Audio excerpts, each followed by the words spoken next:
ED അന്വേഷണം ഒരു തരത്തിലും പുനർജനി പദ്ധതിയെ ബാധിച്ചിട്ടില്ല എന്ന് പ്രതിപക്ഷ നേതാവ് വി ഡി സതീശൻ.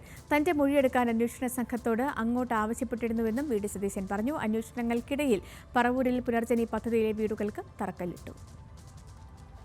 തന്റെ മണ്ഡലമായ നോർത്ത് പറവൂരിൽ 2018 പ്രളയത്തിൽ വീട് നഷ്ടപ്പെട്ടവർക്കായാണ് പ്രതിപക്ഷ നേതാവ് വി ഡി സതീശൻ പുനർജനി പദ്ധതി അവതരിപ്പിച്ചത്. പദ്ധതിക്കായി സതീശൻ വിദേശ ഫണ്ട് സ്വീകരിച്ചെന്ന ആരോപണത്തിൽ വിജിലൻസ് അന്വേഷണം നടത്താൻ കഴിഞ്ഞ വർഷം ജൂണിൽ സംസ്ഥാന സർക്കാർ അനുമതി നൽകിയിരുന്നു. ഇതിനു പിന്നാലെ ഇഡിയും പ്രാഥമിക വിവരശേഖരണം നടത്തി ഒരു മാസം മുൻപ് അന്വേഷണവും ആരംഭിച്ചിരുന്നു. ഇതിനിടയിലാണ് പറവൂരിൽ 219 വീടുകളുടെ തറക്കല്ലിട്ട് പദ്ധതിയുമായി സതീശൻ മുന്നോട്ടു പോകുന്നത്. ഒരു തരത്തിലുള്ള അന്വേഷണം നടന്നിട്ടില്ല യഥാർത്ഥത്തിൽ. അതായത് ഈ പദ്ധതിയെക്കുറിച്ച് ആദ്യം കുറച്ച് ആളുകൾ ചേർന്ന് ഇന്ത്യൻ പ്രസിഡന്റിനോട്ട് പരാതികൾ അയച്ചു. അപ്പോൾ കഴിഞ്ഞ ഗവൺമെന്റിന്റെ കാലത്ത്, പിണറായി സർക്കാരിന്റെ കാലത്ത് വിജിലൻസ് അന്വേഷിച്ച് ഇതിലൊന്നുമില്ല എന്ന് പറഞ്ഞിട്ട് കൊടുത്ത് അത് ഡ്രോപ്പ് ചെയ്തു, ഇല്ല എന്ന് പറഞ്ഞു.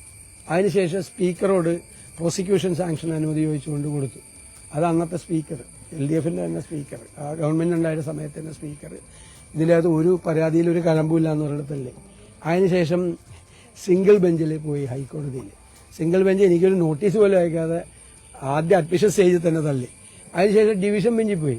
ആ ഡിവിഷൻ ബെഞ്ചിലും ഇതുപോലെ തന്നെ എനിക്കൊരു നോട്ടീസ് പോലും അയക്കാതെ ഡിവിഷൻ ബെഞ്ചും തള്ളി. പദ്ധതിയെ അന്വേഷണം ഒരു തരത്തിലും ബാധിച്ചിട്ടില്ലെന്നാണ് വി ഡി സതീശന്റെ വാദം. തന്റെ മൊഴിയെടുക്കാൻ അന്വേഷണ സംഘത്തോട് അങ്ങോട്ട് ആവശ്യപ്പെട്ടിരുന്നുവെന്നും സതീശൻ പറഞ്ഞു. ന്യൂസ് മലയാളം, കൊച്ചി.